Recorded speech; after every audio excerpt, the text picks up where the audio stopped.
82।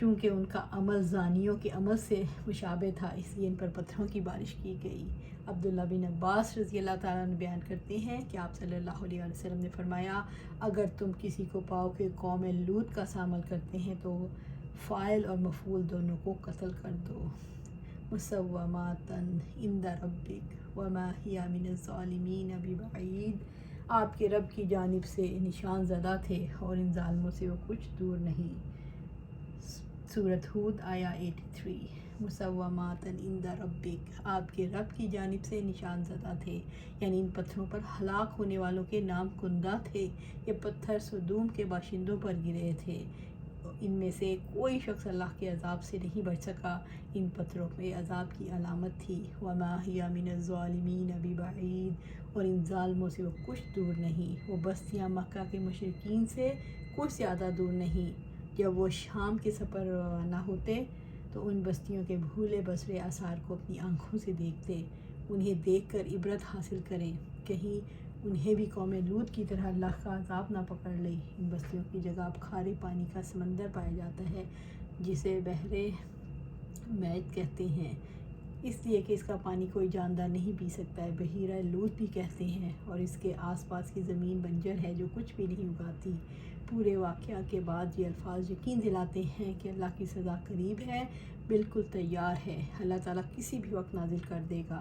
یعنی جو لوگ قوم لوط کے فعل کی مشابہت کرتے ہیں، یہ بستی ان سے کچھ دور نہیں، بس بندوں کو ان جیسے کام کرنے سے بچنا چاہیے تاکہ ان پر بھی وہ عذاب نازل نہ ہو جائے جو ان پر نازل ہوا۔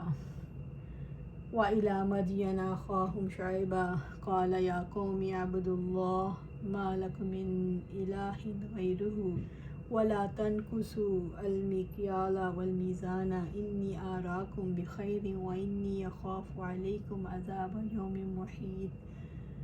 اور مدین کی طرف ان کے بھائی شعیب کو بھیجا، اس نے کہا، اے میری قوم، اللہ تعالیٰ کی عبادت کرو، اس کے سوا تمہارا کوئی معبود نہیں، اور ماپ اور تول میں کمی نہ کرو، بلا شبہ میں تمہیں اچھے حال میں دیکھتا ہوں، اور یقیناً میں تم پر گھیر لینے والے دن کے عذاب سے ڈرتا ہوں۔ سورہ ہود آیا 84۔ وَإِلَىٰ مَدْيَنَ، اور مدین کی طرف بھیجا، یعنی مدین کا علاقہ حجاز اور شام کے درمیان ہے، اخاہم، ان کے بھائی کو، یعنی ان کے نسبی بھائی، شعیباً، شعیب علیہ السلام کو، جنہیں اللہ رب العزت نے نبی بنا کر ان کی طرف بھیجا تھا۔ وہ اونچی نسب والے تھے، چونکہ اسی قوم سے تھے، اس لیے فرمایا اخاہم۔ شعیب علیہ السلام کو قوم کے ساتھ ان کے حسن گفتگو کی بنا پر خطیب الانبیاء کے نام سے بھی موسوم کیا جاتا ہے۔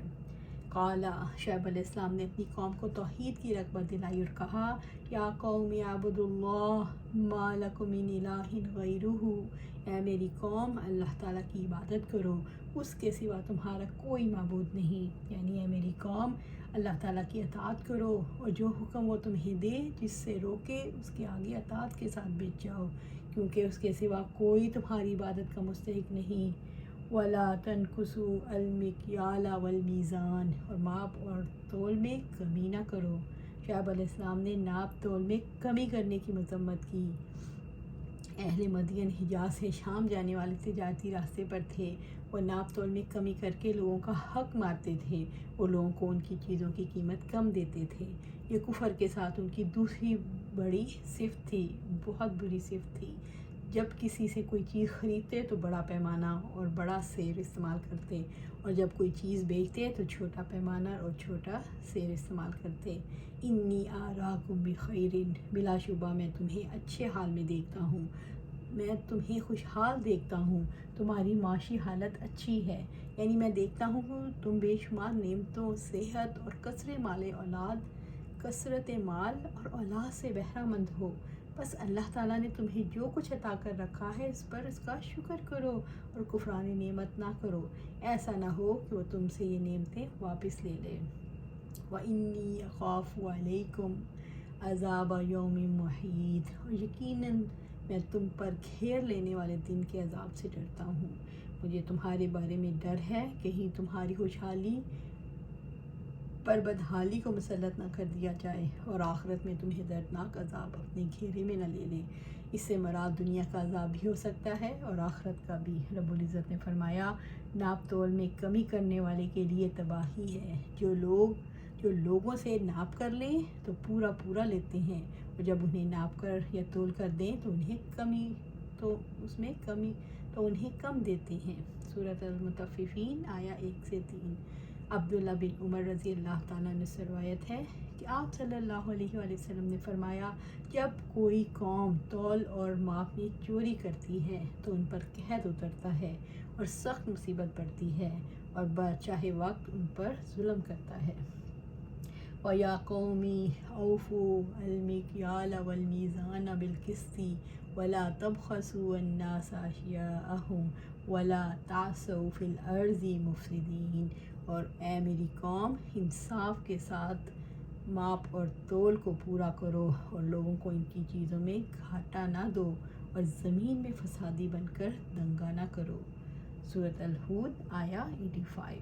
وَيَا قَوْمِ أَوْفُوا الْمِكْيَالَ وَالْمِيزَانَ بِالْقِسْطِ۔ اور اے میری قوم، انصاف کے ساتھ ماپ اور تول کو پورا کرو۔ شعیب علیہ السلام نے پہلی اپنی قوم کو ماپ اور تول میں کمی کرنے سے روکا، پھر لین دین میں انصاف سے پورا ناپ اور تولنے کا حکم دیا۔ یہاں 3 صورتیں ممکن ہیں۔ ایک تو یہ کہ عدل سے کام لیں، پورا ناپیں اور پورا تولیں۔ دوسرا، اصل ناپ اور تول سے زیادہ دیں۔ تیسرا، ناپ اور تول کے معاملے میں انصاف سے کام لیں، جیسے اپنے لیے چاہتے ہیں ویسے ہی دوسروں کو بھی دیں۔ وَلَا تَبْخَسُوا النَّاسَ أَشْيَاءَهُمْ۔ اور لوگوں کو ان کی چیزوں میں گھاٹا نہ دو، یعنی ناپ میں کمی کر کے لوگوں کی چیزیں نہ چراؤ۔ لوگوں کی چیزیں گھٹا کر دی جائیں تو معاشرے کے افراد کے اندر بد اعتمادی پیدا ہوتی ہے، لوگ ایک دوسرے سے بدگمان ہوتے ہیں، ایک دوسرے سے نفرت کرنے لگتے ہیں۔ لوگوں کی چیزوں میں کمی نہ کرو۔ وَلَا تَعْثَوْا فِي الْأَرْضِ مُفْسِدِينَ۔ اور زمین میں فسادی بن کر دنگا نہ کرو۔ شعیب علیہ السلام لوگوں کو فتنہ اور فساد اور بدنامی سے روکتے تھے، کیونکہ وہ لوگ ڈکیتیاں کرنے کے عادی تھے، اس لیے انہیں گناہوں پر، نافرمانیوں اور حرام کاموں پر جمے رہنے سے روکا۔ گناہوں کے برے اثرات کی وجہ سے کھیت اور نسلیں برباد ہو جاتی ہیں، دین اور دنیا دونوں تباہ ہو جاتے ہیں۔ فساد میں ہر وہ عمل داخل ہے جس سے اللہ تعالیٰ کی نافرمانی ہوتی ہے، جیسے شرک باللہ کا ارتکاب کرنا اور اس کی طرف غیروں کو بلانا، اور اللہ تعالیٰ کے دین سے لوگوں کو روکنا، یا بندوں کے حقوق پامال ہو رہے ہوں، جیسے چوری کرنا، ڈاکہ ڈالنا اور ناپ تول میں کمی کرنا وغیرہ۔ بقیت اللہ خیر لکم ان کنتم مؤمنین وما انا علیکم بحفیظ۔ اللہ تعالیٰ کی بچت ہی تمہارے لیے بہتر ہے اگر تم ایمان والے ہو، اور میں تم پر کوئی نگہبان نہیں ہوں۔ سورۃ الہود آیا 86۔ بقیت اللہ تعالیٰ کی بچت، اس سے مراد اللہ تعالیٰ کی دی ہوئی بچت، یعنی جائز ذرائع سے حاصل ہونے والی کمائی، جائز ذریعے سے حاصل ہونے والا مال قیمتی اور زیادہ باقی رہنے والا ہے۔ تمہارے رب کی طرف سے تمہارا حصہ تمہارے لیے بہتر ہے۔ اللہ تعالیٰ کا دیا ہوا رزق تمہارے لیے بہتر ہے اس سے جو تم لوگوں کے رزق سے کمی کرتے ہو۔ ان کنتم مؤمنین، اگر تم ایمان والے ہو، یعنی اگر تم اللہ تعالیٰ کے وعدوں اور وعیدوں اور اس کے حلال اور حرام کی تصدیق کرتے ہو۔ بندے پر واجب ہے کہ وہ اس رزق پر قناعت کرے جو اللہ تعالیٰ نے اس کو عطا کیا ہے، چنانچہ وہ حرام کو چھوڑ کر حلال پر اور حرام ذرائع اکتساب کو چھوڑ کر حلال ذرائع پر قناعت کرے، اور یہی اس کے لیے بہتر ہے۔ حلال ذرائع اکتساب میں جو برکت اور اضافہ رزق ہے، وہ دنیا کی حرص کی خاطر حرام اسباب کسب اختیار کرنے میں نہیں، اس میں سراسر مال کا زوال اور برکت کی ضد ہے۔ ناحق لوگوں کا مال ہڑپ کرنے سے وہ نفع 1000 درجے بہتر ہے جو حق تعالیٰ تمہیں تجارت میں عطا فرمائے، اسی نفع میں خیر و برکت ہوتی ہے، اور یہی حلال و طیب ہے۔ جس طرح عذاب سے بربادی اور تباہی آتی ہے، ٹھیک اسی طرح رحمت سے جان اور مال کی بقا اور تحفظ ہوتا ہے۔ پورا ناپ تول کر جو کچھ بچ جائے وہی باعث خیر و برکت ہے، بھلا کہیں برے اور بھلے میں بھی برابری ہو سکتی ہے؟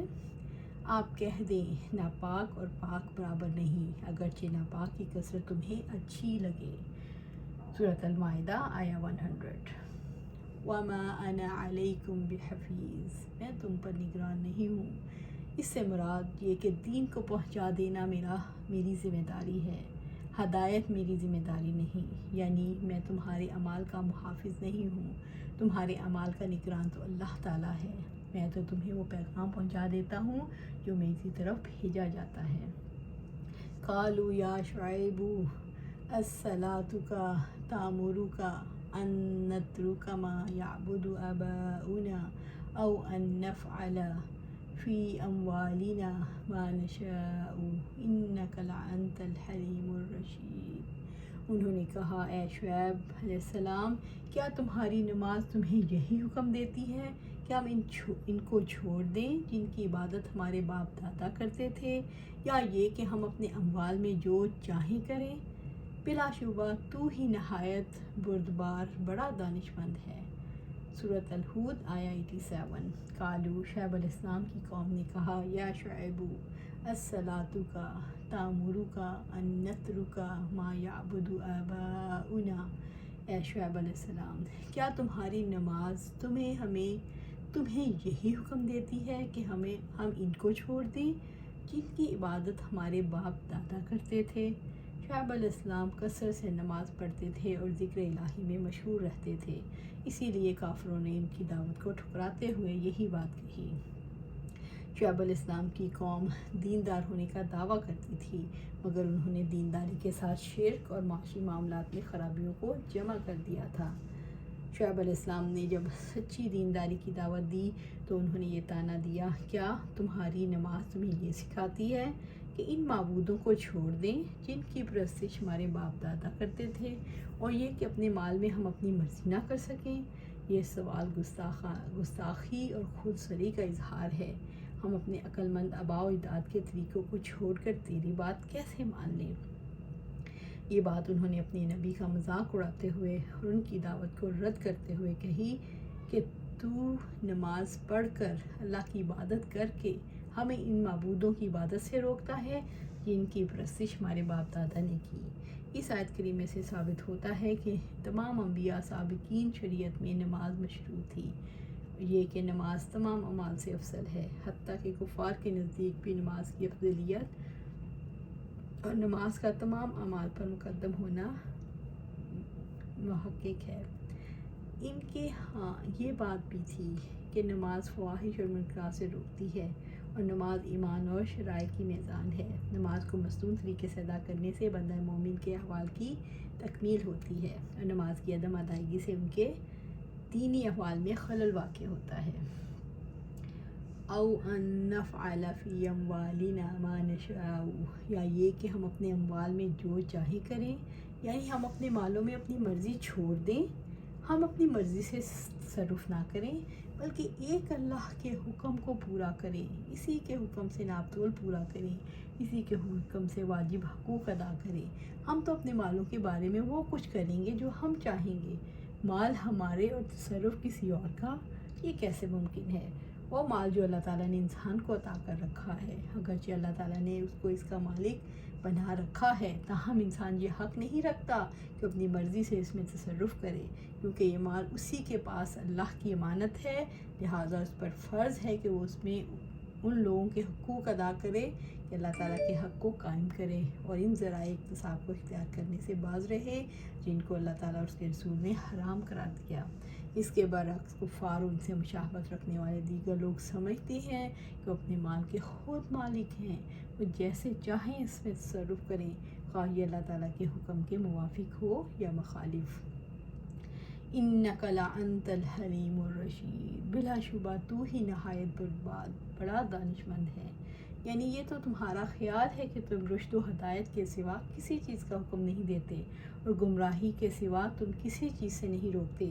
اگر ایسا ہے تو ہمارے آباء و اجداد تو پھر احمق ٹھہرے، یہ کیسے ہو سکتا ہے کہ تم تو حلیم اور رشید ہو اور ہمارے آباء و اجداد احمق اور گمراہ؟